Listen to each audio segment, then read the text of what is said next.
What's up, YouTube? I'm over here back with another video here, wet sanding and buffing on this old school low rider.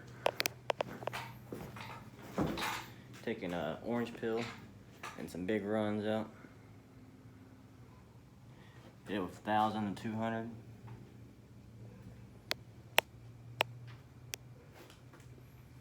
Old school low rider.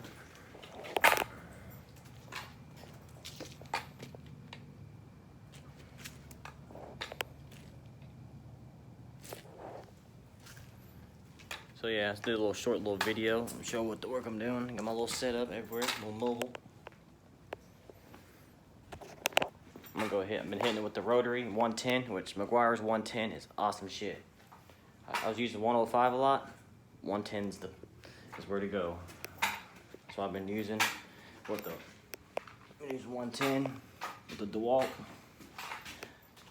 Taking out 1,000 grit sand marks. So yeah, I'll show you the end result when I get back. All right, guys.